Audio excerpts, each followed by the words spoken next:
नमस्कार दोस्तों, आप सभी का स्वागत है हमारे चैनल पर। आज हम लेकर आए हैं रविवार व्रत की पावन कथा, जो भगवान सूर्य देव की कृपा पाने के लिए की जाती है। इस कथा को सुनने से जीवन में सुख, समृद्धि और स्वास्थ्य की प्राप्ति होती है। तो चलिए शुरू करते हैं आज की पवित्र कथा। कथा प्रारंभ। बहुत समय पहले एक नगर में एक गरीब वृद्धा रहती थी।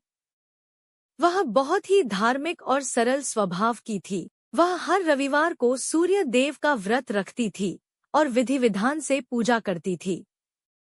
वृद्धा सुबह जल्दी उठती, घर साफ करती, स्नान करके सूर्य देव को जल अर्पित करती और फिर व्रत रखती। लेकिन उसकी एक पड़ोसन थी, जो उससे जलती थी और उसे परेशान करती रहती थी।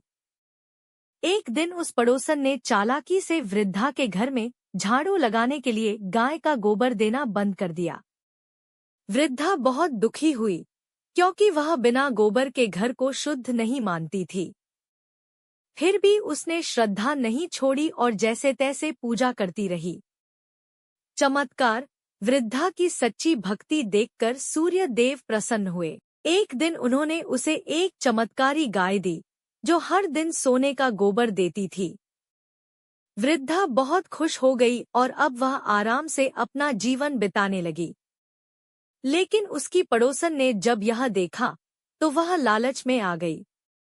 एक रात उसने चोरी से उस गाय को राजा के महल में बांध दिया और राजा से झूठ बोल दिया कि यह गाय उसकी है। राजा का न्याय। राजा ने गाय को अपने पास रख लिया। लेकिन अगले दिन महल में गंदगी फैल गई और अशांति हो गई। तब रात को सूर्य देव राजा के सपने में आए और बोले, हे राजा, यह गाय उस वृद्धा की है, जो मेरी सच्ची भक्त है।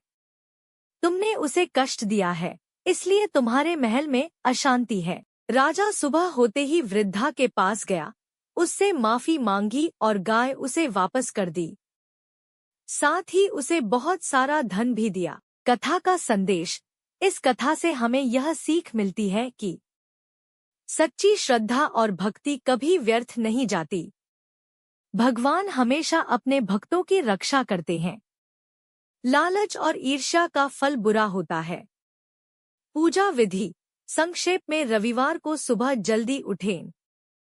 स्नान करके सूर्य देव को जल अर्पित करें। लाल फूल, गुड़ और गेहूं चढ़ाएं। व्रत कथा सुनें। एक समय भोजन करें, नमक न लें।